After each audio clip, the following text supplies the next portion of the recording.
Valores y Tributos, una empresa que aporta valor a sus clientes en el área contable y tributaria, basados en el conocimiento, experiencia en un marco de integridad. Somos peritos financieros registrados ante la Cámara de Comercio. Acompañamos y representamos a las empresas en toda clase de procesos de litigio fiscal, ya sea de impuestos nacionales o territoriales.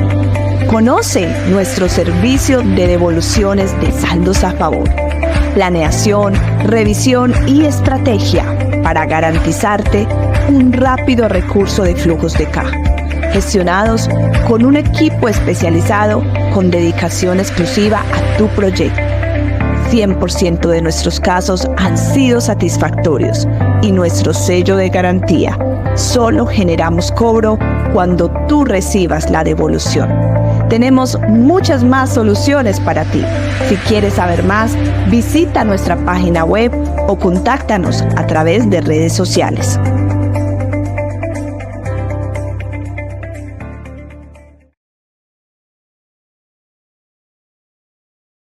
De acuerdo, Ángela. Muchas gracias por esas recomendaciones. Tenemos por acá otra preguntita que nos dice, necesito configurar el software para bajar el formulario de Exógena. ¿Cómo me recomiendan para iniciar? ¿Qué me recomiendan para iniciar? Bueno, mira, nos encontramos este año que cuando uno va a la DIAN, en ese pantallazo que vimos por allá, usted busca prevalidadores, son unos archivos un poco pesados y que necesitan permisos de los sistemas de información de la compañía. ¿Por qué? Porque esos archivos vienen comprimidos y hay unos especialmente cuando se van a descargar generan como una alerta de virus. Entonces usted no necesita nada extraordinario para ejecutar el prevalidador. El prevalidador se mueve en un PC normal de trabajo suyo, pero si es dentro de la red de la compañía, sí necesita que le den el permiso porque estos prevalidadores, estos archivos a veces generan como una alerta de virus. ¿Y cuál es la recomendación esencial? Venga, si usted tiene que reportar de varias compañías, si usted está en la compañía o varios clientes suyos, haga una carpetica por cada uno, identifique los prevalidadores que le corresponde, tenga sano juicio en no combinar la información para que no vaya a cometer inconsistencias. Muchas gracias, Ángela. Nos preguntan sobre el tema de los vencimientos. ¿Cuándo tiene lugar el cumplimiento de esta obligación? Bueno, y entonces información exógena no se aparta de los vencimientos normales. ¿Qué significa esto, Ángela Mesa? Sabemos que en los vencimientos normales, cuando hablamos de grandes contribuyentes, ellos son los que tienen que empezar primero. Entonces, los grandes contribuyentes iniciaron el 27 de abril con la presentación de información exógena y se fueron a esta semana a terminar. Y ahora el 14 de mayo iniciamos los demás. Y los demás son otras personas jurídicas, entidades sin ánimo de lucro, propiedades horizontales, personas naturales y nos vamos por allá hasta mitad de junio. ¿En quiénes iniciamos ahora? Los primeros números del NID. Los primeros números no, los primeros números que empieza desde el 01 hasta el 05. Arrancaron el día de ayer. Voy a mirar por aquí el calendario que no vayas yo a estar diciendo inconsistencias para que nos quede ahí. Vea, arrancaron hasta el 13 de mayo, fueron los grandes contribuyentes. Y arrancaron, sí, ayer del 01 al 05, 14 de mayo, del 06 al 10, que terminen los dos últimos números del NIT. Ahí usted verifica ese cumplimiento de obligaciones. ¿Y hasta cuándo nos vamos? Junio 12, muy importante. ¿En quién es muy importante echar ojito en este cumplimiento de vencimientos? En jurídicas, pues ya uno lo ve con los dos últimos números del NID. En personas naturales, digamos los comunes y silvestres también. Pero venga, si hay personas naturales que primero se les asignó un NID cuando eran menores de edad, que era referente como a la tarjeta de identidad, ese NID sigue siendo el vigente de ellos. Entonces usted no se puede fijar por la cédula, sino por esa casilla del NID. También, ¿quién es más? Venga, aquellos que son no residentes, que empezaron aquí con cédula de extranjería o se han acogido, tienen un NID, que unos empiezan por 700, otros por 600 o 900. Usted no se puede fijar en la cédula de extranjería, sino que se fija en esa casilla del NID en los vencimientos. Ahí para adicionar, Ángela, hay unos formatos también que tienen unos vencimientos especiales, como para tener cuidado también, pues, cuando estén elaborando la información exógena en validar. Creo que, por ejemplo, el de acciones, que es un formato nuevo que empieza a regir a partir de este año, el vencimiento es como en junio, si no estoy mal. Y el de consolidado de estados financieros a veces también tiene un plazo especial, entonces, para tener presente eso, ¿cierto? Sí, hay que Eh, revisarlo muy bien, Jessica, porque consolidados tienen como unos formatos y hay unos que se vencen en los términos generales y otros por allá en junio. Y en el de acciones también tiene un movimiento. Yo que recomiendo siempre, si usted ya va a hacer la información exógena, hágalos todos ya. Tenga en cuenta todos ya. Si de pronto le falta un datico por allá, porque uno ya por allá, junio 25, uno estaba ya presente, se relajó y se da cuenta al otro día. Suele suceder que usted no se acuerde un día antes, sino un día después. Y vale mucho una sanción. Bueno. Sí, de acuerdo, sí. ¿Cuáles son las personas naturales o jurídicas obligadas a presentar medios magnéticos? Bueno, entonces esta es una respuesta amplia, porque es que usted primero tiene que preguntarse, hay unos grupos, sí, hay unos grupos de obligados a reportar información exógena, y entonces nosotros hablamos, hay unos grupos generales y otros que cumplen unas condiciones especiales, y entonces en los grupos generales partimos como de los topes de ingresos, entonces vamos con personas jurídicas con topes de ingresos y personas naturales con topes de ingresos, y entonces esas personas jurídicas con topes de ingresos, la resolución le dice, que superen la cifra de 2.400 VT. ¿Cuándo? ¿En el año anterior o en el propio año? Y entonces cuando estamos haciendo referencia a esa cifra, en los topes que tenemos que tener en cuenta hoy, son 112.956 ingresos del 2024 o ingresos del 2025, 119.518. Eso es un grupo de personas jurídicas por ingresos. Y hay otro grupo que tiene que ver con los ingresos, que son las personas naturales. Y entonces en personas naturales le dijeron, vamos a mirar primero por ingresos. Y entonces por ingresos la resolución le dice, primero que cumplan 11.800 de ingresos, tope de ingresos, entre ordinarios y extraordinarios. Entonces le dice, sume todos los ingresos que tiene en su declaración del mundo cedular y los ingresos que tiene en su declaración formulario 110. Y entonces esos ingresos, ¿cuántos son? También hace referencia a año anterior 2024 y propio año 2025. Y entonces en el 2024 el tope es 555.367.000 y en el 2025 587.628. Aquí me voy a quedar un momentico. Venga, en personas naturales, dale Alexa, querías No, hablar. terminásela tranquila. No, dale. Bueno, dale, que en personas naturales hay que tener en cuenta y en personas jurídicas, que en personas naturales sobre todo, cuando yo estoy hablando de una persona natural que es de régimen simple, la resolución le dice con que cumpla un tope, este primero que les acabé de decir, 11.800. Pero si es una persona natural que no pertenece al régimen simple, de los normales, la resolución le dice no solamente que supere el tope de ingresos, 11.800 en año anterior o presente, sino que vaya y mire dos cédulas cuando está en el mundo cedular, rentas de capital y no laborales, y si supera ahí 2.400 VT, que 2.400 VT son 119.518, está obligado a reportar. Y entonces sale la pregunta, si yo tengo una persona natural que declara en el formulario 110, me cumplió el primer tope, 11.800 VT, ¿cómo hago para saber? Entonces no tengo que pensar en el segundo tope. Entonces la recomendación, porque la sanción de medios es grande, clasifique, aunque en el formulario 110 usted no pueda tener el mundo cedular, usted sí sabe que tiene rendimientos, arrendamientos, rentas de capital y las otras rentas. Haga una clasificación para tenerlo ahí. También hay que tener en cuenta que hay otras personas jurídicas que, sin importar el tope, tienen unos formatos especiales o mejor, están obligadas a reportar en otros temas porque son agentes de retención y utilizan menos formatos que los que cumplen el tope. También le dicen a las personas naturales, comerciantes retenedoras, también reportan información. Entonces ahí es unos dos grandes grupos, pero empiezan otros que no nos importa el tope de ingresos ni son agentes de retención, los que son en contratos de colaboración empresarial. Y entonces, ¿cuáles? Mandatos, consorcios, uniones temporales, joint venture, ellos tienen que reportar sin importar esos otros. ¿Y quién más? Ah, no, las entidades públicas, privadas, las fiduciarias, los fondos de pensiones, los fondos de inversión colectiva, los de cesantías, los comisionistas de bolsas, una cantidad de gente que tiene que reportar información. Y si yo ya estoy obligado a reportar y tengo otras condiciones, me obligan otros nuevos formatos.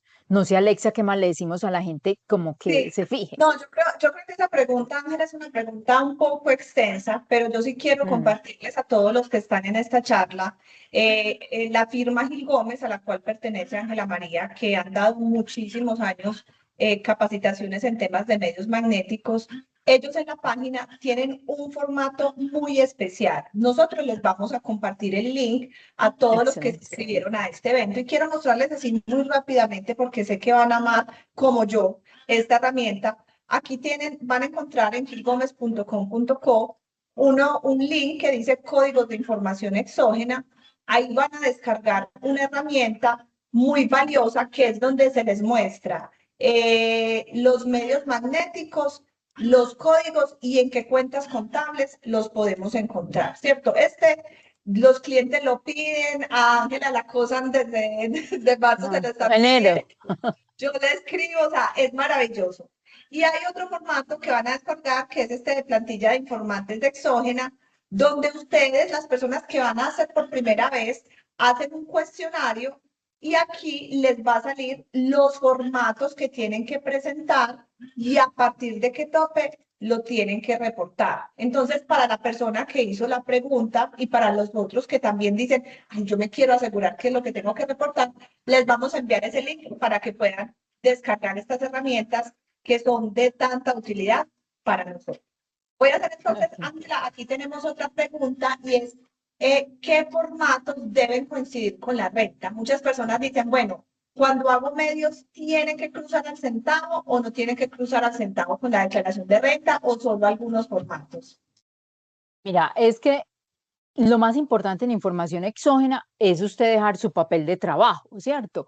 Hay formatos que usted dice, sí o sí cruzan con renta, ¿cierto? Hay formatos que usted dice, ah, venga, tengo que ir a ver el 1011 y 1012 cuando me están pidiendo información sobre todo cuentas de ahorro, saldos en inversiones, cuentas bancarias en nacionales o del exterior. Usted dice, sí, me coincide. Ah, venga, si en el 1011 me está diciendo propiedad, planta y equipo, si me está diciendo esos activos, yo tengo que ir a hacer como el cruce. Pero lo más importante, aparte de que me cuadre, porque a veces podemos hacer conciliaciones dependiendo de la compañía. Hay esquemas que nos permiten hacer una conciliación al dedillo, pero hay otros datos que lo importante es identificar por qué lo reporto y por qué no, si coinciden con toda la información. Porque la renta, usted compara, ah, listo, aquí tengo cuentas por cobrar, pero de pronto usted tiene una cuenta por cobrar que nació de unos recursos que llegaron a su compañía sin saber de quién era y usted contablemente tiene una cuenta por cobrar por allá, una consignación sin identificar y entonces mañana usted no puede decir eso pertenece a un tercero, no, es un recurso que tiene la compañía, entonces está en la contabilidad, no puede ir a viajar a la información exógena, pero usted hace su cruce, usted dice, no me da lo mismo por esta partida que tengo diferencia, más de llegar a una conciliación a ceros es tener en cuenta los formatos de la renta, cuáles aplican a mi compañía, cuáles tengo que reportar de acuerdo si soy un informante general o uno especial con la plantilla que tiene la firma elaborada, que es muy maravillosa y le dice qué tiene que hacer. Y donde hay diferencias, porque usted dice, ah, venga, es que yo tengo, por ejemplo, un ingreso que es una recuperación o tengo un ingreso que contablemente lo tengo, por ejemplo, una diferencia en cambio, lo tengo con todos los terceros de diferencia en cambio, se me va a medios, pero no se me va con esos terceros que usted tiene ahí identificados. Entonces, no podemos decir que es exactamente la misma cifra. Si usted va, por ejemplo, y dice, mis costos, gastos y deducciones, formato 1001, si usted sus partidas deducibles, por allá tenemos algo que nos pregunta, le debe coincidir, pero hay otras informaciones que van en ese formato 1001 que no coinciden con esa deducción, por ejemplo, en el campo de los aportes a la seguridad social. Entonces casi que usted tiene que trabajar uno a uno, porque hoy sí, en el 2025, nos tenían la idea de que nos iba a cuadrar todo con unas modificaciones, por ejemplo, en el formato 10-11, pero la DIAN no la incorporó en esos conceptos de partidas patrimoniales y quedó todavía un grupo de otros activos donde uno que ubica las diferencias, pero usted sí tiene una guía muy importante, tiene que partir de renta y que esto más o menos va en estos formatos, cuentas por cobrar, cuentas por pagar, puede que usted tenga un pasivo reconocido en su contabilidad que no es un pasivo asociado a un tercero, todavía no ha cumplido los requisitos, entonces no se va para el mundo fiscal, pero usted deja la nota. No sé ustedes, Alexa, a veces que hacen esas conciliaciones, como que le pueden contar a la gente si llegan al 00 en la conciliación. No, digamos que hay formatos en los que uno, dependiendo, eso depende, digamos, de la simplicidad de las compañías, pero hay formatos sencillos, digamos, de pronto como cuentas por cobrar, como cuentas por pagar, que fácilmente cruzan con los renglones de la declaración de renta, ¿cierto? Y los renglones que informamos de efectivo, de inversiones, de propiedad, planta y equipo, pero digamos un 1001. Un 1001 casi que es un formato que nunca va a coincidir con el total del renglón de costos y deducciones, comenzando porque yo no muestro, por ejemplo, en los inventarios lo que se va al costo, sino mis compras, ¿cierto? Pero lo importante es que sí, digamos que no deben ser dos temas totalmente aislados, como tú bien dices, es hacer la conciliación respectiva siempre, de explicar en qué se justifican las diferencias, porque también hay personas que nunca cruzan, o sea, que simplemente sacan los medios y por allá la renta por un lado y acá. Nosotros siempre consideramos relevante hacer la conciliación porque aunque no cruces, venga, ¿y por qué tengo esto diferente? Porque aquí es costo y aquí es compra. Entonces esa es la recomendación. Ok. Bueno, muy bien, continuemos por acá. Nos dicen a partir de qué monto se reporta un activo en una empresa que no tuvo movimientos. Bueno, no sé a qué hace referencia la persona, pero es importante recordar algo. Si yo adquiero un activo, ese activo tiene un mundo jurídico. ¿Cómo así que tiene un mundo jurídico? En el primer año que yo lo adquiero y hago la construcción, ese activo tiene que pasar por el formato 1001, ese activo. Listo. Si yo lo adquirí, si lo compré o lo construí, todos los gastos en que incurrí para la construcción. Si ya llego al año 2, que la compañía sigue sin movimiento y únicamente tenía, por ejemplo, el edificio, entonces ese activo, no importa el tope, se me va a reportar en el formato 1011. No sé si ahí queda como bien la información. Simplemente, ¿qué es lo importante? Usted debe hacer recorrido por todas las cuentas contables en las que tenga reflejadas partidas y verificar si hay la obligación de reportar. Y en activos, si uno cuando lo adquiere va en el formato 1001, el tope es muy pequeñito, desde 3 VTs en adelante, entonces es de cualquier cifra. Y cuando la compañía no tiene movimiento, por lo menos tiene o un saldo en una cuenta o una propiedad, planta de equipo que irá en el formato 1011. Bajo esa misma línea, Ángela, muchos se han preguntado si, por ejemplo, las propiedades horizontales se rigen por los formatos ordinarios que presentan las personas jurídicas, como tú bien has dicho, dependiendo de unos topes y de si tuvieron ingresos o si fueron agentes de retención, o a ellos les rige una norma especial, o se rigen normal por las reglas que hemos hablado de las personas jurídicas. Las propiedades horizontales son personas jurídicas, tienen personería jurídica y así están constituidas con personería jurídica. Entonces, ellos tienen que ir a mirar o cumplieron topes de ingresos, más de 2.400 VT en 2024 y 2025. Y entonces uno me dice, ay, venga, es que las personas jurídicas, esas propiedades no tienen ingresos. Hay que recordar que información exógena y para medir topes parte también contable y fiscal. Lo que ellos tienen registrados en la contabilidad, en la cuenta, hablemos cuenta 4, que es donde uno reconoce los ingresos, esos son ingresos para todos los efectos y todos los efectos implica reporte de información exógena, aunque ahí tengan reflejado esas partidas de las cuotas de administración que tienen de los propietarios, pero son ingresos, entonces se van a ese grupo. Si ellos cumplen ese tope, les toca reportar todos los formatos, si no, por lo menos son agentes de retención, que cuando es agente de retención, los formatos disminuyen. ¿Y qué nos diferencia de unas y otras en presentación de información exógena? Aparte de esto, y es que hay unas entidades, propiedades horizontales, diferentes a las residenciales, que tienen explotación de zonas comunes, que son comerciales y mixtas, que tienen que reportar un formato adicional relacionado con esa zona común. Pero las otras o son agentes de retención con sus formatos, vaya y mire la plantilla, o son los informantes generales. ¿Qué lo hace distinto este año? Que ya la resolución le dijo, ay, venga, es que eso que usted tiene como cuotas de administración, no lo reporte en el formato 1007, porque no va a hacer ingresos, entonces ahí reporte los rendimientos financieros y otras partidas que usted tenga, arrendamiento de espacios. Y si es una unidad que se dedica a explotar zonas comunes o mixtas, tiene que reportar esa información de esas zonas comunes. Nos hacen la misma pregunta, pero con las entidades sin ánimo de lucro. Si de pronto tienen un formato especial para presentar. Bueno, yo ahí quiero intervenir, Ángela, porque yo creo que este es Dale. un tema que me toca las fibras y tiene que ver con las Sí, entidades sin ánimo de lucro, porque, a ver, quiero explicarles qué tema tenemos con estas entidades sin ánimo de lucro. dale. A ver, pues, las entidades sin ánimo de lucro, nosotros tenemos que reportar la información tal cual como Ángela la informó, verificando si fuimos agentes de retención, los ingresos, etcétera, etcétera, ¿cierto? Pero resulta y sucede que hay un formato especial que es el 2834. Entonces me voy a permitir aquí compartirles un momentico la pantalla porque sé que el tiempo lo debemos optimizar.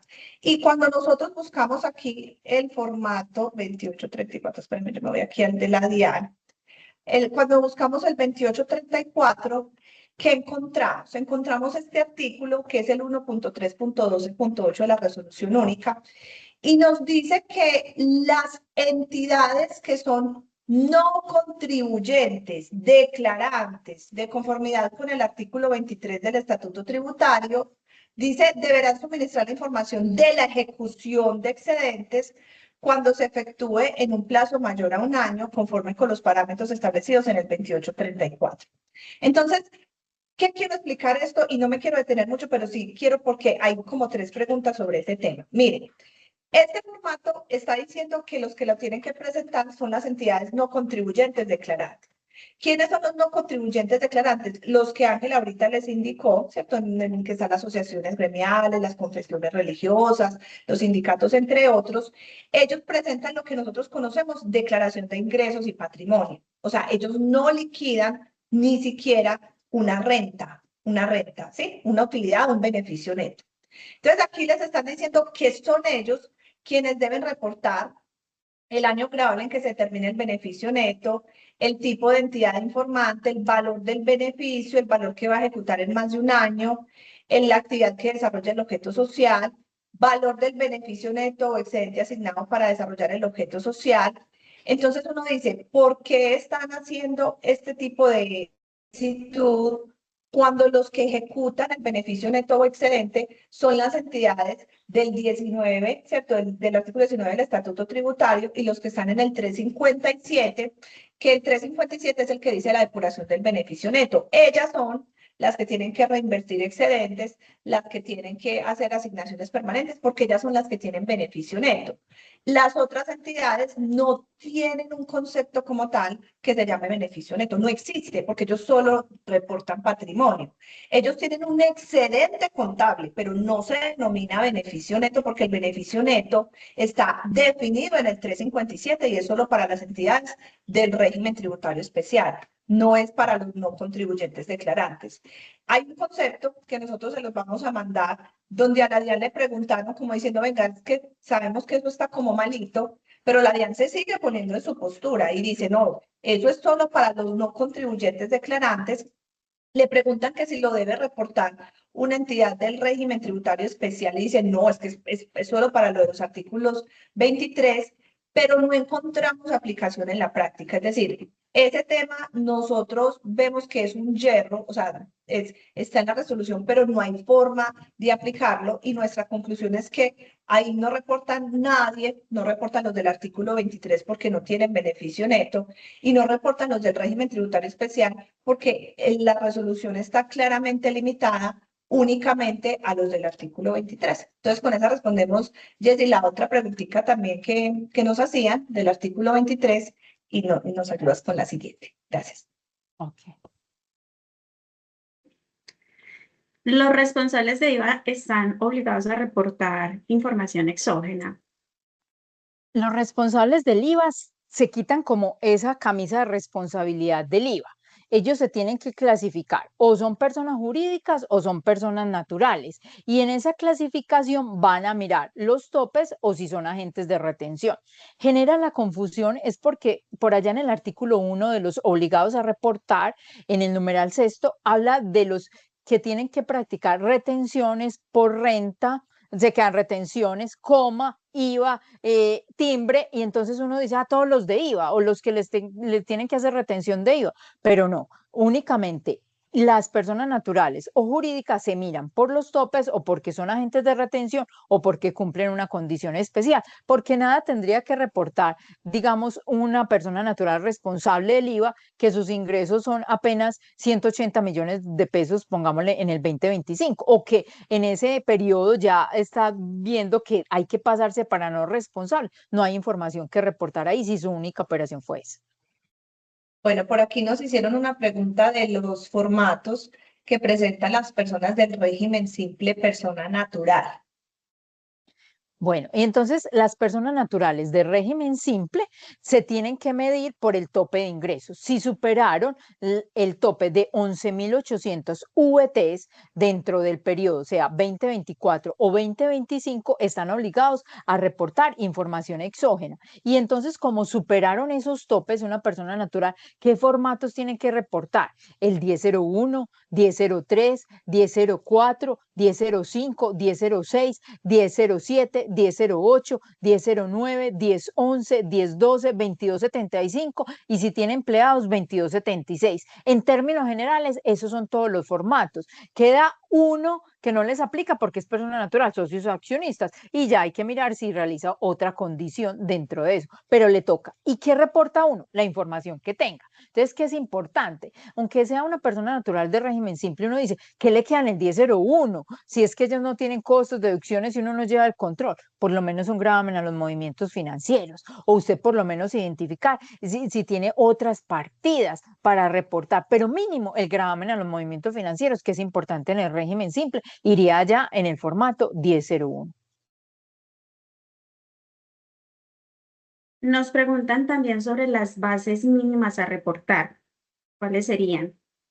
Listo, entonces es importante. Dentro de información exógena, la resolución permite, venga, hay unos formatos que tienen topes, vamos a mirar cuáles son, pero la norma también le dice, no venga, si usted quiere reportar desde cero en adelante, reporte desde cero en adelante, no hay problema. Y entonces hay unos formatos que exigen tope. ¿Cuáles son? Vea, cuentas por cobrar y cuentas por pagar, que es el formato 1008 y 1009. ¿Y el tope es cuál? A partir de 598.000 pesos. Y entonces, ¿yo qué hago con la cuenta por cobrar que no supera esa cifra? Se acumula en un registro como cuantías menores NIT 2222. Venga, hay otro formato que exige una cuantía y es el formato 1001, pero hay un caso específico en el cual hay que ignorar la cuantía, pero el 1001 exige una cuantía, le dice 3 VT que son 149.000 pesos, es decir, mucha información la que hay que reportar, pero la norma le dice, venga, pero es que si usted a esa operación que, digamos, unos honorarios de 100.000 pesos y que le hizo una retención porque no eran rentas de trabajo, sino era una persona jurídica o algo, la norma le está diciendo, aunque no cumpla con esa cuantía, si usted quiere respetar la cuantía para reportar, como tiene retención, me lo tiene que reportar. ¿Con qué sentido? Para cruzar las retenciones y los certificados. Vea, queda otro formato que también exige cuantía y es cuando yo estoy obligado a reportar por topes y otras condiciones y tengo que reportar ingresos para terceros. Entonces la resolución me dice, reporte a partir de ese ingreso que recibo para tercero que supere 1.195.000. De resto, todos los otros formatos hay que reportarlos desde 1 peso en adelante. Gracias, Ángela. Hay una duda y yo creo que es muy importante y es con las personas naturales. O sea, sabemos que el documento de la cédula de personas naturales es el tipo documento 13, ¿cierto? Pero el instructivo dice por allá que las personas naturales que tienen NIC se deben reportar es con tipo documento 31. Lo que pasa es que a veces en las empresas donde tienen esa gran cantidad de información, muchas veces es poco fácil saber si la persona natural tiene root o no lo tiene, ¿cierto? Entonces, ¿cuál es la recomendación? ¿Reportamos las personas naturales con tipo de documento 13 o 31? Yo siempre he dicho 13, vámonos por la segura, 13. ¿Por qué? Porque nunca va a rebotar la cédula, tiene cédula. Ah, venga, o si usted está tan seguro e hizo la prueba en su sistema de información de que el que registró al tercero y le colocó NID era porque vio el root y si tenía root, repórtelo con 31, con NID, porque ya está saliendo, no está dejando validar en este año los que de una vez rebotan y dice, no, este no tiene NID. ¿Por qué? Es que no todo el mundo está obligado a tener NID. Por ejemplo, los empleados en una compañía, si no tienen que declarar, ellos no tienen que sacar RUT y tienen una operación. Me preguntaban, venga, es que yo tengo intereses por préstamos a empleados. En el formato 1007, es un ingreso de la compañía, le cobraron intereses por unos préstamos y se nos fue con NID. Y la DIAN ahí mismo le rebotó el error. Le dijo, estas personas no están en el RUT. Claro, porque es que ellos no tienen que cumplir obligaciones y los debemos reportar con 13. Eso es lo que yo digo. O si tienen la seguridad, repórtelo con NID. De acuerdo, porque es que el año pasado tuvimos un tema de cruces y si usted lo reporta con NID y no es NID, la DIAN le va a sacar el error, o sea, no le va a prevalidar o incluso esos errores salen después, que son temas extraños que Después. pasan en Colombia, que sale exitoso y después sale con error. Y sale Y cambiado. y sale cambiado. Entonces, yo también estoy de acuerdo contigo, Ángel. O sea, si es persona natural y tiene haciéndolo con documento tipo 13, nunca nos va a generar esa inconsistencia que sí ocurre cuando yo lo reporto tipo 31 y no tiene eso. Para las empresas que tienen estos contratos especiales de cuentas en participación y contratos de mandato, nos preguntan cuáles son los formularios que se deben presentar. Bueno, entonces primero, cuando yo estoy dentro de esos contratos que se llaman de colaboración empresarial, debo descargar otro prevalidador, casi que no digo esa palabra, a veces se enreda, prevalidador, y que se llama CCE, Contratos de Colaboración Empresarial. Entonces usted lo descarga y hay parte de unos formatos 5247, 5248, 5251, 5252. Si usted tiene, es el de pagos a bonos en cuentas, el 47, el de ingresos, 5248, cuentas por cobrar, cuentas por pagar, IVA descontable e IVA generado. Si quieren, por aquí tenemos en la resolución, no sé, Alexa, si la tienes por ahí, puedes mostrar como la pantallita de esos. ¿Qué es lo más importante? Usted tiene que tener, mientras Alexa me ayuda buscando ahí en la resolución como esos formatos, usted tiene que tener claro que debe coincidir con la información que usted le suministró a las partes del contrato, es decir, con el informe, que por lo menos es anual, donde usted reporta, yo creo que está más adelante en la resolución. Aquí, Ángela, la sección 12, Mira, contratos. exacto, míralo ahí. Entonces ahí está, 5247, los pagos a bonos en cuenta, lo de los ingresos, 5248, si también hace operaciones con IVA, el IVA descontable, 5249, lo de IVA generado, 5250, y siguen cuentas por cobrar y cuentas por pagar. Pero muy importante, si yo estoy en una compañía que tiene estas operaciones o que tengo que utilizar estos formatos, por este año usted le tiene que decir al otro, no reporte porque yo reporto toda la operación. Y reporto toda la operación teniendo en cuenta el certificado que le di. Y en esto sí que hay que hacer conciliación. Tengo que mirar qué le dije al otro que le tocaba, qué parte le tocaba, porque yo en estos formatos tengo que reportar lo que le corresponde al otro. Y si en ese ingreso que percibo o si en ese costo yo también soy una parte o me toca algo, también me tengo que reportar ahí. Incluso, Ángela, ahí, aunque no son contratos de cuentas en participación, me parece importante tenerlo en cuenta para los oyentes. Y es que también cuando tenemos ingresos, costos y gastos o activos y pasivos que están administrados en sociedades fiduciarias, ¿cierto? Y recordemos que nosotros tenemos ese principio de transparencia del artículo 102. Entonces, la sociedad fiduciaria tiene la contabilidad y ellos son quienes lo reportan a la DIAN. Ahí también es importante que como yo me traigo con el principio de transparencia esos ingresos, esos costos, esas cuentas por cobrar, yo no debo reportar eso porque de eso se encarga la sociedad fiduciaria. Entonces también como traer a colación un poquito eso para que no vayamos a cometer el error de reportarlo Devolver doble. el ahorro. Sí, muy importante, Alexa, no fue la pregunta, pero por ejemplo, yo tengo un proyecto inmobiliario que lo recauda en las cuotas de administración, una fiducia, y son mis ingresos, los anticipos de los apartamentos. Yo ya no reporto eso porque la fiducia, como dijo Alexa, ya lo reporta. Entonces, si tengo algún vínculo con una fiducia, es la fiducia la encargada de reportar, yo no reporto. Listo.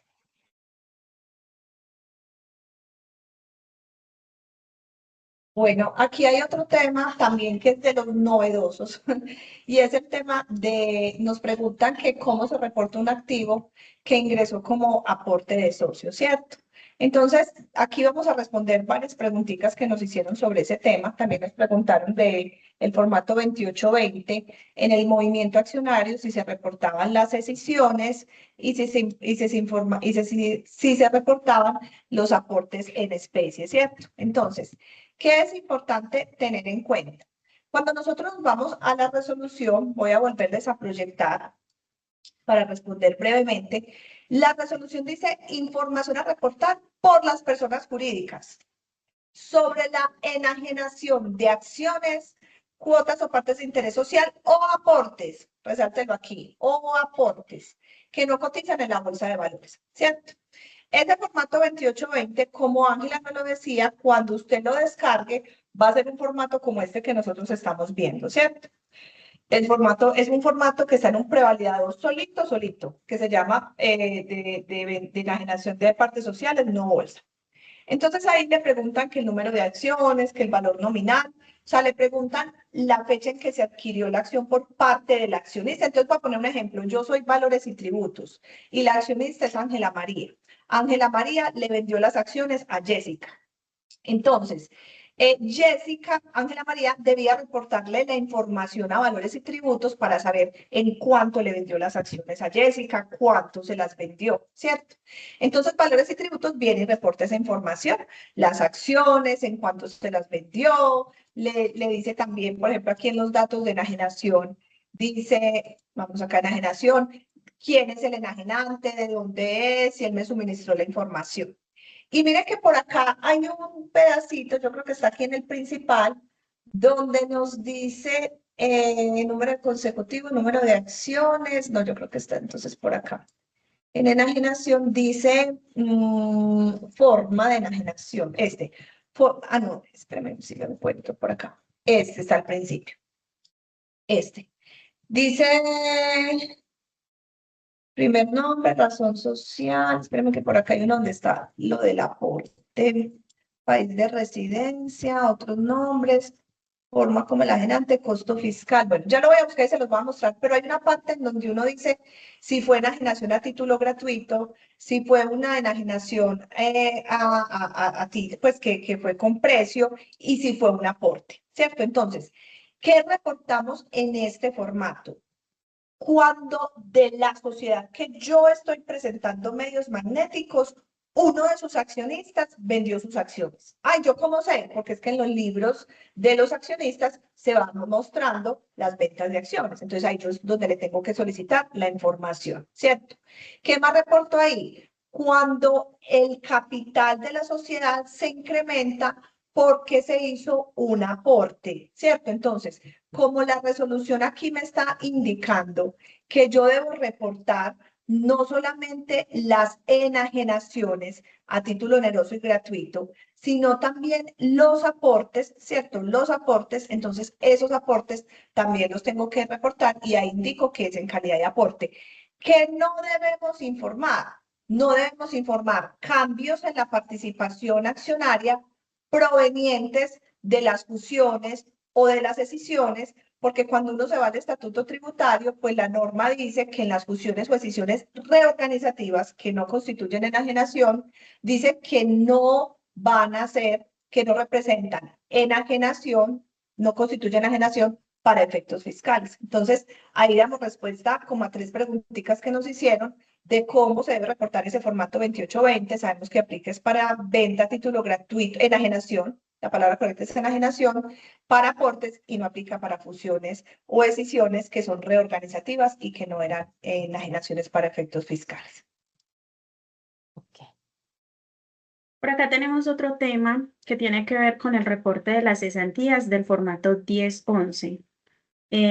Recordemos que el formato 1011 tiene varios conceptos que hacen referencia pues, a las cesantías y nos preguntan qué es lo que se debe reportar, si es lo que corresponde a lo causado en 2024 que se paga en 2025 o el reporte que se debe hacer debe corresponder con lo causado en el 2025. Ok, entonces en el formato 1011 voy a consultar por acá la tabla de códigos, creo que la iba a bajar por acá para que la miremos y descubramos qué es esa. ¿La tienen? Es la tabla de códigos. En el tema de cesantías, espérame un segundito, eso, en el formato 1011, para que miremos los conceptos. ¿Qué es importante? Se piden dos conceptos a reportar en el tema de cesantías. Uno, las cesantías que hacen referencia al 100, ahí están, 8244, gracias Alexa. Ah, no, son otros más, hay unas cesantías aporte, hay otras que son artículos 109 y 110. Ahí están, cesantías pagadas, las vi, y cesantías consolidadas. Es en el Cesantías pagadas. 8279. Exacto, pero dejémoslo aquí un momentico y ya vamos. Listo, So, démoslo ahí en uno de los dos. 82, délo ahí en el 8279. Cesantías consolidadas. Entonces, ¿qué le está diciendo? Yo en el año yo determino cuál es mi cesantía que queda y me da derecho al gasto de cesantías del periodo gradual. Entonces eso es lo que llamábamos antes, reviso la provisión y consolido, hizo un pasivo real. Entonces esas cesantías consolidadas son los valores que quedan reconocidos a diciembre 31 que fueron gasto. Y entonces yo las tengo que reportar ahí en el formato 1011 concepto 8279, que es el artículo 110. Pero hay otro, el que vimos antes, que eran las cesantías pagadas, ¿cierto? Que hace referencia al concepto 8245. ¿Y cuáles son esas? Venga, es que usted en la compañía no solamente debe tener un control de cuál es la cesantía que tiene derecho el trabajador a diciembre 31, que le da derecho a un costo, gasto, deducción, sino que usted durante el periodo grabable tiene que tener identificado en su pasivo qué cesantías pagó.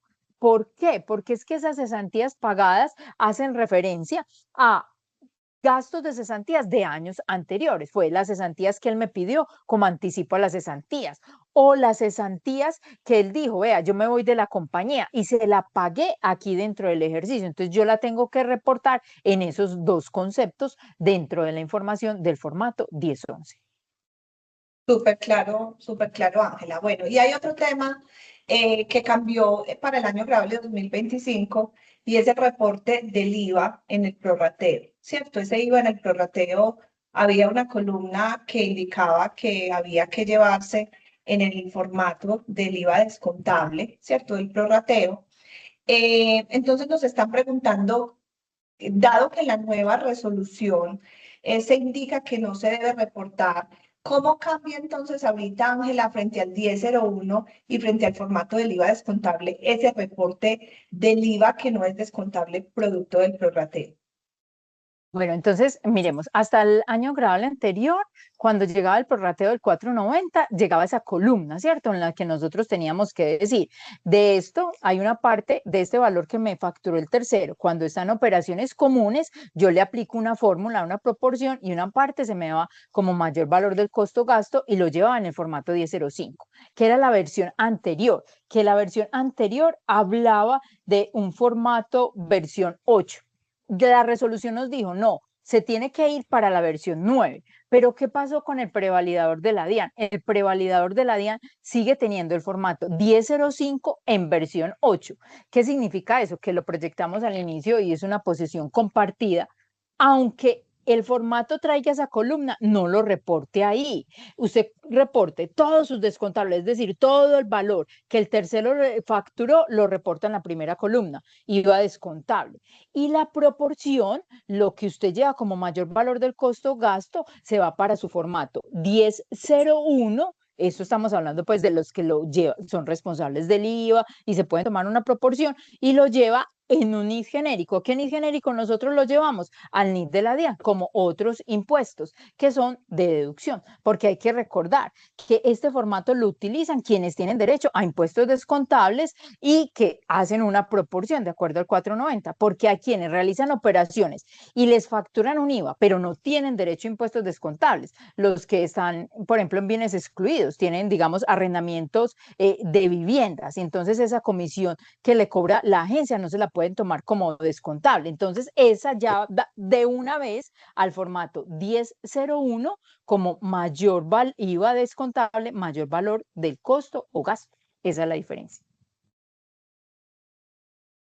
Bien, nos hacen otra preguntita respecto al formato 2276 que también genera tanta confusión, si qué es lo que se debe reportar, si lo causado o lo pagado. Nos preguntan puntualmente respecto al consolidado de las prestaciones sociales, si debemos reportarlas en el 2276, si aún no se han pagado.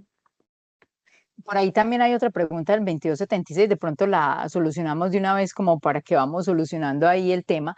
Y es muy importante, Jessica, y todos esa pregunta. Venga, es que el formato 2276 es el que le va a servir al tercero, el tercero para reportar su renta. ¿Y a cuál tercero? A la persona natural. ¿A cuál persona natural? Porque el formato 2276 dice rentas de trabajo. Entonces, ese es el que le sirve al asalariado por naturaleza y al que me presta un servicio en forma personal que cumple con el artículo 103 del Estatuto Tributario. Jessica ahorita tiene por ahí otra pregunta, se la hacemos aparte, pero lo importante es tener en cuenta que en el formato 2276 y estas personas declaran por caja lo efectivamente recibido. Entonces yo tengo que reportar en el formato 2276 lo efectivamente pagado al trabajador. Entonces lo que la compañía reconoce, por ejemplo, como vacaciones consolidadas o una prima que todavía no se ha pagado, no va en ese formato 2276. Ahí va, es todo lo que le pagué yo al empleado o al que tiene rentas de trabajo en el año. La compañía consolida sus prestaciones y va en el formato 1011 por allá, pero no toca para nada el formato 2276. Por allá también preguntaban algo. Venga, el auxilio de transporte, ¿en qué concepto se reporta en el formato 2276? ¿Qué es lo efectivamente pagado? Va en otros pagos, va en la línea de otros pagos ese concepto del auxilio de transporte en el certificado 220. Y el único adicional a esta respuesta es, vea, antes de usted elaborar el formato 2276, haga por favor los formularios 220 con su programa de nómina, revíselo bien, que quede todo ok y eso más o menos viaja a la DIAN en el formato 2276. Sí, la otra preguntita que nos hacían respecto al 2276 es respecto a los honorarios. ¿Cuándo van en el formato 2276? Recordemos que la resolución nos indica también en el parágrafo 5 del artículo 1.3.7.1.1, que es el que resuelve el tema del 2276, que los pagos o abonos en cuentas a las personas naturales que perciban rentas que no sean de trabajo, pero que provengan de una relación laboral, si se les hace la retención en la fuente conforme al artículo 383 del Estatuto Tributario, se deben reportar en el formato 2276. Ahí muy importante tener presente que no vayan a estar reportados también en el 1001, porque a veces en las revisiones que hacemos encontramos como ese error común. La gente va y lo lleva en el formato 2276, pero se les olvida pues no reportarlo en el 1001 y les queda también reportado bajo el concepto de pagos de honorarios.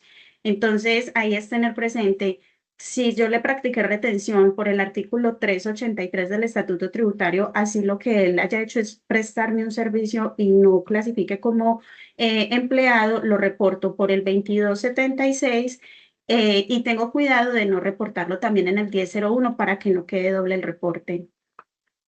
Súper buena esa aclaración, Jessy. Súper buena.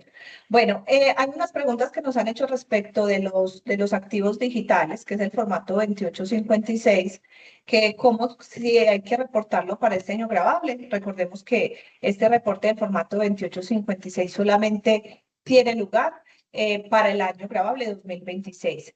Lo debo reportar en el 2025. Si usted tuvo una operación de venta o compra de criptos, debe reportarlo en el formato de compras 1001 o de ingresos, el formato también debe identificar si usted los datos de ese tercero, ¿cierto? Entonces a veces no los tenemos, entonces en este momento se rige por los formatos generales. Nos preguntan también, Ángela, que en el año 2025 están confundidos y eso, y tienen la razón, sobre el gravamen al movimiento financiero. ¿En qué concepto se debe reportar ese gravamen al movimiento financiero? Entonces, bueno, recordemos que es que en este recuento normativo que les hice al principio y ya cuando uno mira la resolución única tributaria, como si uno le da esa mirada, dice, ay, no hay que reportarlo este año, pero si uno se va a la aplicación de la resolución, nos trajo un concepto específico para el gravamen a los movimientos financieros, que es el 5101, creo que es ese concepto específico del gravamen a los movimientos financieros, y tenemos, digamos, así, una posición distinta, ¿cierto? Entonces hay quienes dicen, no lo reporto, pero hay otros que decimos, lo reportamos en este año gravable 2025 porque la resolución que dio origen no fue modificada con la resolución 227, sino que después esa 227 fue modificada por otra resolución. Entonces se está reportando ahí, pero tenemos posiciones distintas. Por ejemplo, si ustedes consultan en los conceptos de información exógena de la firma Gil Gómez, nosotros no lo tenemos incorporado porque nos vamos a mirar a la resolución cómo quedó y dice fondos de pensiones, entonces no lo incorporamos ahí, pero es válida la posición de reportar. Tenemos otra pregunta respecto al formato 1004 de descuentos tributarios que en ocasiones no se toma completo con el año de la compra. Entonces, ¿cómo debe hacerse este reporte cuando, por ejemplo, yo tengo un IVA en activos fijos reales productivos? Estamos hablando del descuento en IVA en activos fijos reales productivos, que, digamos, me da derecho a un descuento de 100 pesos, pero solamente me desconté 20. ¿Cómo se debe hacer ese reporte en los periodos posteriores respecto a las diferencias que se generan? Y bueno, cuando yo tengo un descuento tributario, ¿o se la vas a contestar vos, Jessy? No. No, ¿la hago yo? Hágale. O Alexa. Sí, no hay problema. Lo que pasa es que yo no puedo responder si quieres. Bueno, ¿qué pasa con los descuentos tributarios? El formato que nosotros tenemos de descuentos tributarios tiene dos conceptos. Tiene uno, el valor del año, y tiene otro que dice el valor tomado, espere, ya lo busco por acá, y el valor que se toma, ¿cierto? Espérenme, por aquí yo lo busco un momentico. O lo tenés, Ángela, por ahí a la manita. Si Espéreme, quiere, me das un espéreme un momentico y yo ya segundito. lo respondo. Voy a buscar el formato. No hay ningún problema. Yo Eso ya lo lo busca. Si quiere, Jessy, hacemos otra mientras. Ok. Sí, claro que sí. Si quieres, Hágale. por aquí nos preguntan qué herramienta se puede utilizar. Ah, bueno, esa la respondo yo. Espérame, dame un momentico. Otra que tenemos por acá. Dice, en el concepto 5011, también se deben incluir los pagos de EPS y ARL que la institución realiza por los estudiantes de medicina y residentes.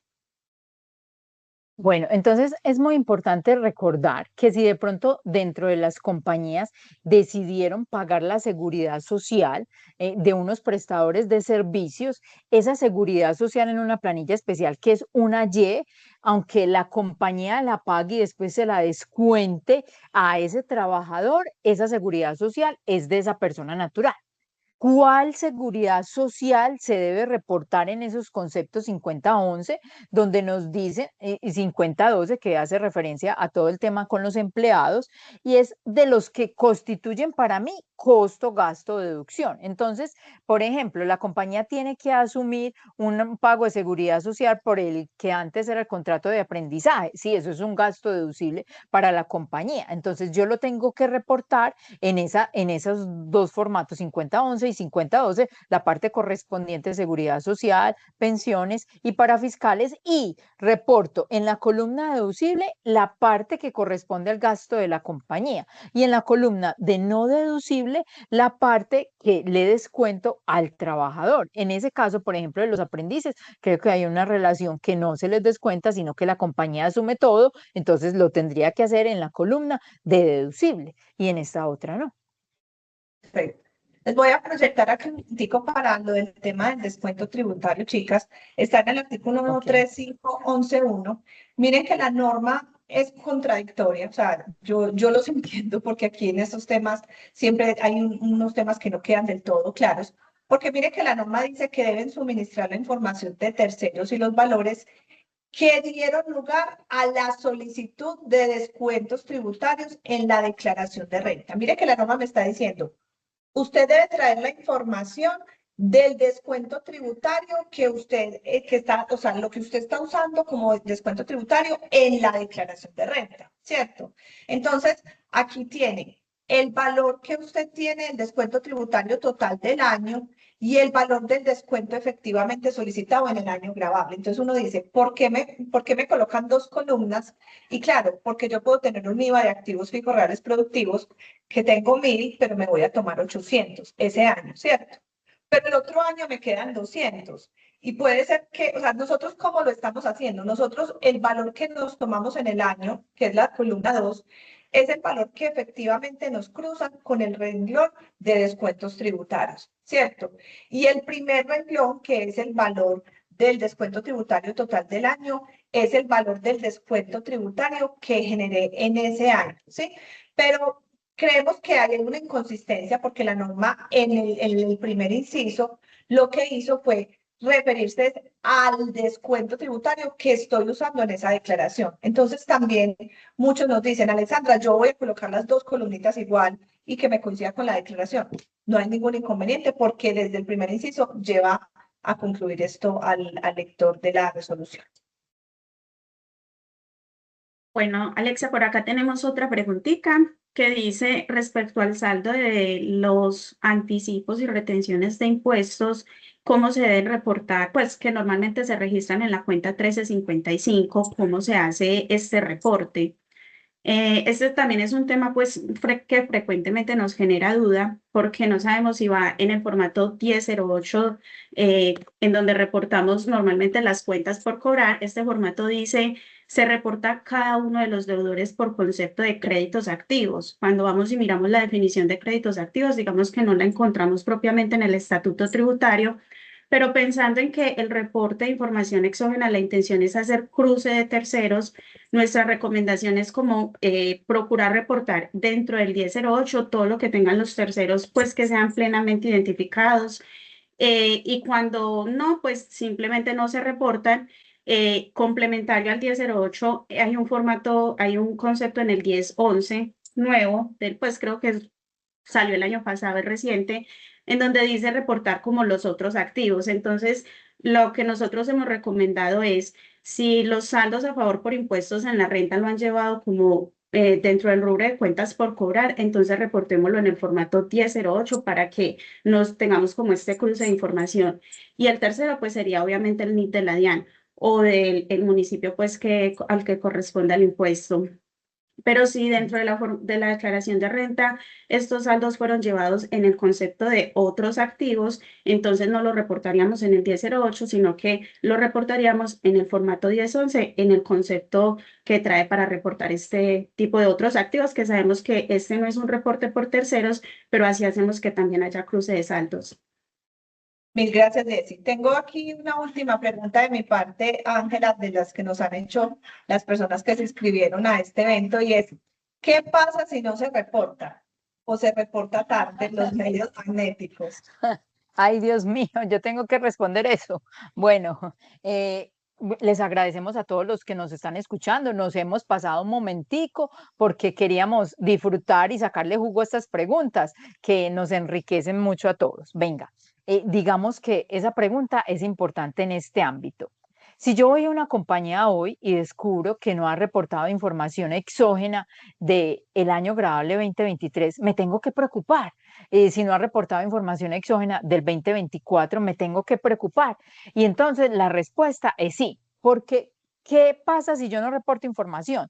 La DIAN se da cuenta cuando tengo que reportar información, ¿cierto? Ella hace unos cruces, inclusive antes, ahorita estamos recibiendo correos diciéndole a la gente, recuerde que usted tiene que presentar información exógena, que no se le pase la fecha junio 6, a mí me llegó uno así, que no se le pase la fecha junio 6 y ya llegó. Es decir, la DIAN va más adelante. ¿Y qué pasa con ese DIAN que va más adelante? Es que existen unas sanciones por presentación de información exógena, unas que hacen referencias a extemporaneidad, que es el punto 5, que hay una depuración, y entonces digamos que esta sanción no es como la extemporaneidad en declaraciones por meses, no, es extemporaneidad por el tope una sola vez. O también hay sanción por corrección, pero este es el que no presentó. Entonces, usted se queda tranquilo cuando dice, la DIAN ya no me busca. ¿Y cuándo no me busca la DIAN? Cuando la DIAN no tiene la facultad de fiscalizar. Y entonces hoy, ¿por qué información exógena lo puede buscar a uno la DIAN? Venga, yo estuve mirando por allá. Resulta que los medios magnéticos del año grabable 2022, vamos a hablar primero, persona jurídica 2022, se presentaron en el 2023 y la firmeza está condicionada al año en que se presenta la renta de ese año en el cual no se presentó los medios, es decir, la renta del año 2023. ¿Cuándo se presenta la renta del año 2023? En términos generales, en el 2024. Y la DIAN tiene 2 años después de esa fecha del 2024 para buscarnos. Entonces tiene 2 años después del 2024, es 2026. Y por allá me fui a buscar un tema y renta del año grabable 2023 que se presentó en el 24, en abril 9 presentaron de abril 9 al 22 los grandes contribuyentes. Entonces, es decir, si usted era un gran contribuyente que no presentó los medios del año grabable 2022, la DIAN ya no le puede escribir. Pero si usted es otra persona jurídica que no presentó los medios del 2022, su renta del año grabable 2023 se presentaba desde mayo 10 hasta mayo 24 del año grabable 2024. Es decir, todavía la DIAN le puede escribir y todavía le puede escribir por sí que más 2023 y 2024. Entonces es mejor actuar a tiempo, porque si usted se da cuenta que no presentó, pues lo primero que hace es calcular la sanción, a ver cuánto da. Si da lo mismo, esperar que la DIAN me busque, que yo presentarlo ahora, pues mejor espero que la DIAN me busque. Si yo digo, no, venga, es que es mejor presentarlo ahora porque si yo me acojo en forma voluntaria, tengo derecho a unas reducciones. Primero, un 10% que está establecido en el artículo 651 del Estatuto Tributario porque la DIAN no me ha hecho pliego de cargos. O también puedo hacer una reducción si yo he sido juicioso en medios magnéticos a otro 50%. Entonces, eso se hace haciéndolo voluntario, pero hay que preocuparnos. Medios magnéticos, personas jurídicas, que no sean grandes contribuyentes, año 22, 23 y 24, y los de ahora. Personas jurídicas grandes contribuyentes, únicamente 2023 y 2024, porque ya pasó el actuar de la DIAN. Y personas naturales, 2022, 2023 y 2024, porque las personas naturales presentan en agosto hasta octubre. Entonces, renta del 2023, que era donde había que presentar medios del 2022, se presentó en agosto a octubre del 24, todavía la DIAN tiene tiempo para escribirnos. No sé, Alexandra, si seguimos aquí o qué más contestamos. Ángela, no, mil gracias por todas esas respuestas tan generosas. Mil gracias, Jessy, por acompañarnos en este espacio. Yo creo que son las preguntas más relevantes que hemos recibido de todos nuestros asistentes. Entonces, gracias, Ángela. Y bueno, le doy la palabra entonces a Lili para que cierre el evento. Esperemos. Mil gracias. Espera un momentico, Lili. Claro que sí. Yo doy las gracias. Gracias a toda la firma, a todos ustedes que hicieron parte de este evento, a los que estuvieron ahí escuchándonos. Hicimos más de varias preguntas, había más, pero ahí quedaron resueltas con otras respuestas, ahí quedaron todas. Quisimos atenderlos, uno se va apasionando en esto, entonces controlar el tiempo en esto no es tan fácil. Mil gracias a Valores y Tributos por invitarme, y es una firma con la cual Gil Gómez tiene alianza estratégica en distintos programas. Los esperamos en nuestros eventos y utilicen nuestras herramientas y disfrútenlas como nos invitó Alexandra. Claro que sí, claro que sí. Gracias, Lili. Jessica, Alexa y Lili. A usted, Ángela, muchísimas gracias. Gracias a todos por participar de estos espacios. Ok. Muchas gracias a todos por acompañarnos en esta transmisión en vivo y por participar en este espacio académico. Esperamos que los temas abordados hayan sido de gran utilidad para fortalecer sus conocimientos, aclarar inquietudes y facilitar el adecuado cumplimiento de sus obligaciones tributarias. Sabemos que nos pasamos un poquito del tiempo, pero creo que valió la pena. Muchísimas gracias y buenas tardes para todos. Hasta Que luego. esté muy Feliz bien. Hasta Hasta luego. luego. Chao. Hasta luego.